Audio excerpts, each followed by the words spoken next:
What's going on, heroes and villains? Welcome back to some more of My Hero Academia Ultra Impact, and today we have another Twitter reveal coming in from the League of Villains, HIMIKO TOGA. And yes, she also was a beta test character, so we do know her full details and information for her kit and character and stuff like that. So we're going to go over all of that here in today's video. But before we go ahead and get started though, make sure you guys go down there, click that red subscribe button if you haven't already to join the heroes and villains community here today. Also check out all my social media links in the description down below, such as Twitter, Facebook, Instagram, all that stuff is there to follow me on as well. Also make sure to turn on all notifications if you haven't already by smacking that bell. That way you don't miss out on any future videos, whether it be gameplay, guides, summons, showcases, everything on My Hero Academia Ultra Impact is going to be right here on this channel. Going to be your best one-stop shop when the game does drop officially in June. I cannot wait for the game to come out.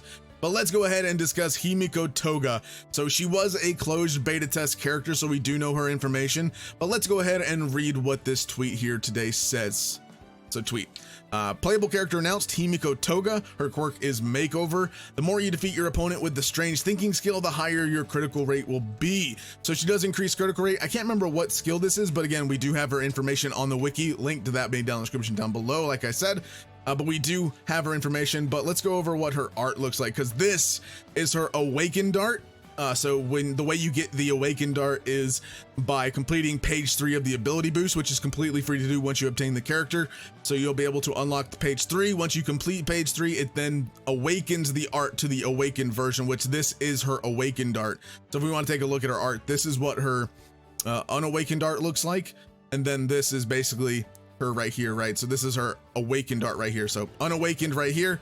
And then this is her awakened. Also, she is an SR rarity character, so she'll be a little bit easier to obtain for all of you guys playing the game, especially in summons, because, you know, SRs do have a higher chance of getting, obviously, than URs do. But again, she's a pretty decent character if I do say so myself. But so she will be obtainable more likely for a lot of you players out there. So we'll go over her kit and information in a minute.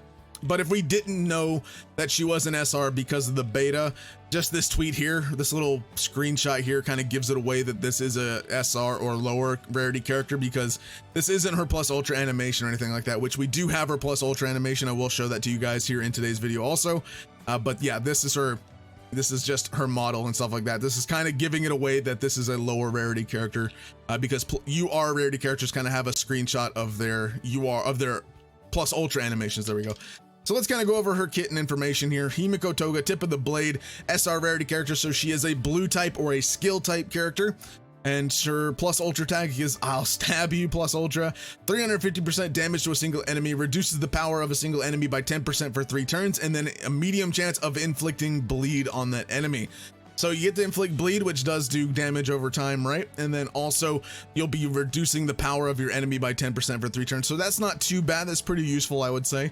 And then they'll have I'll stab you again, which her action skill is 200% damage to one enemy, low chance of inflicting bleed to one enemy. So there we go. We got a cooldown of 4 turns. And then Love Flower, increase your power by 10% for 3 turns and increase your critical rate by 10% for 3 turns. And then here, Bizarre Thinking, increase your power by 5% each time you defeat an enemy. She's similar to Bakugo at that rate, the blue Bakugo, right? And then increases your speed by 5% if your HP is less than 50%. So she's not terrible, and she's not like super duper amazing. I would say she is an A tier character, almost maybe S tier, but just under S as a high A character, because she can increase her power by 10% for 3 turns. And then also increasing her critical rate.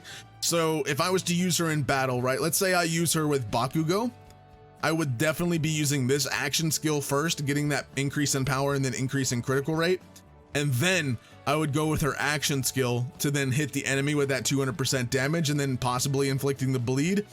But if we are able to then defeat the character not only with the action skill, her auto skill would come into play, then increasing your power by 5% for each enemy you defeat. So let's say there's usually about 3 waves of characters per se. So this would go out better if you do have multiple waves of character or multiple waves of enemies per fight, right? So this would be very useful for her in like one boss character fights, just only the boss by itself.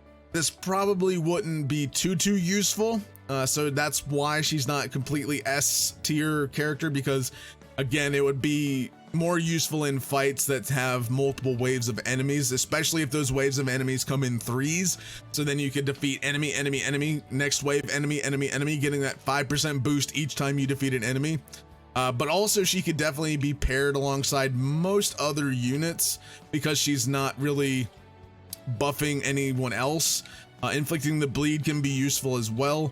And then again, you could run her alongside Bakugo because their passes are pretty much the same by increasing power by X amount % each time you defeat an enemy. So she is very similar to Bakugo.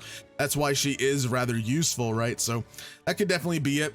And let's take a look at her plus ultra animation before we go on any further. So this is going to be her plus ultra animation.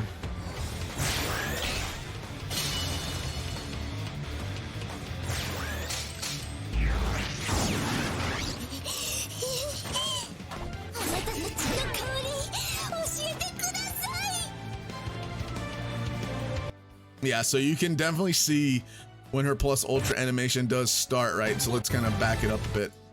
Goodness. So let's see, when her plus ultra animation does go off, let's see here. Yes, I have to wait for all these animations. So chain. So plus ultra animation, she is not a UR character, so her art is not animated, but look at Toga, man. She's looking good right there. But yeah, her plus ultra animation is not like amazing, but you can see that power decrease from her plus ultra right there as well, definitely coming into effect. We didn't get the bleed, unfortunately, but definitely getting that power that percentage of her power down to the enemy, right? Which is basically her plus ultra attack effect, which is lower the power of a single enemy by 10% for 3 turns. So that Bakugo enemy there is getting that power reduction for 3 turns. And then it did not inflict the bleed, as you see here. It is a medium chance. I don't know what a medium chance technically is percentage wise. I would say maybe 30%, 35% maybe. I don't think it's maybe 40%. I don't think it's 50, maybe 50. I don't know. I would have to test that out a lot just to see what kind of chances low, medium, and high have in the games. That, you know, obviously high chance would probably be very, very useful, especially if you had a high chance, but medium chance, you're not going to get it off too often, I'd imagine. And again, luck of the draw if you do get it off. But again, Toga, she's an an A rarity character. I would say she definitely has a place and use just because she's not, you know, dedicated to a specific team of color. Like, you know, some characters buff skill types, some characters buff destruction type, stuff like that. She's definitely not increasing or decreasing like in her passive or anything like that to a specific typing or to a specific enemy or a team or anything like that. So she definitely could be a sub character, which I did run her as a sub character on most of my teams because, you know, if I did happen to lose one of my characters, then Toga would come in. We get that pretty, you know, high effective damage coming off with upping her power, then getting off her action skills, and then her plus ultra attack, and then also getting that increase in power. Definitely can be useful. Again, it's hard to say. I didn't use her quite too much. I did use her a fair amount in the beta. Again, just to reiterate, it was during the closed beta test that this information is coming from, so it could change. It could change for any of her information, so just be aware of that. It's not finalized. Stuff can change, percentages can change and stuff like that, but I kind of find it unlikely that a lot will change for a lot of the characters. But I feel like Toga is fairly balanced, definitely not like too powerful, obviously, but definitely not weak enough to where you're like, I don't want to ever run this character. I definitely feel like she has a place on a team somewhere. Especially if you're having some like a villain buffing team that buffs like League of Villains and stuff like that, she definitely would fit on that team because obviously she would have League of Villains and stuff like that with her. So definitely would come in handy if, again, she's being buffed by blue type units or being buffed by like a tag like League of Villains and stuff like that in the game. So definitely would be a use case for her in some regard. She's not going to be good against single enemy fights, such as like one boss and that's it, no waves. She'll definitely be useful in multi-wave fights, so definitely consider her for those just because of that increase of power for each enemy you defeat. You know, if you do this against one boss, then you're never going to get that power increase, so it's kind of useless, right? So, and then also if your HP is 50% or less, so if Toga's HP does dip below 50, you're going to get that little bit of speed increase, which can help you out in the long run, especially for longer boss fights. So she has a place somewhere. I will be doing more tests with her and more showcases with her definitely once the game does come out. So if you want to check out those videos, make sure you guys do subscribe to the channel. That way you don't miss on any of those videos for showcases on all these units that are coming out, because I can't wait to see all that. And again, her art, her awakened art is just amazing, man. I love it. So let's actually read her infographic. I forgot to do that. Let's read her little infographic here. A high school girl recruited by the Dark Broker, or the League of Villains coalition. She is being chased by police as a suspect in a series of blood loss deaths. By ingesting the blood of another person, she has the quirk that allows her to transform into that person. So definitely has a use case, especially if she has a UR rarity come out in the future. I feel like a UR rarity Toga would be super awesome, to where maybe if an enemy is like constantly buffing stats, like to their, like if they buff their power, their speed, crit rate and everything like that, if Toga had an ability to where then she could copy the buffs from an enemy character, that would be super cool and super useful. I feel like that she could do that, and would be really cool just to see that in the game, right? Just to have someone being able to copy stat buffs. So, you know, it's definitely not unheard of to have characters like that in other gacha games. So definitely would like to see that in the future with a Toga character, at least, maybe. Let me know your thoughts and opinions of Toga down in the comments down below. What do you guys think of her kit? Again, my overall opinion on her from the limited time that I did have to use her character in the closed beta, she definitely can be useful as a sub character on your team. She definitely could have a place as a mainstay character on your team, especially if you're free to play.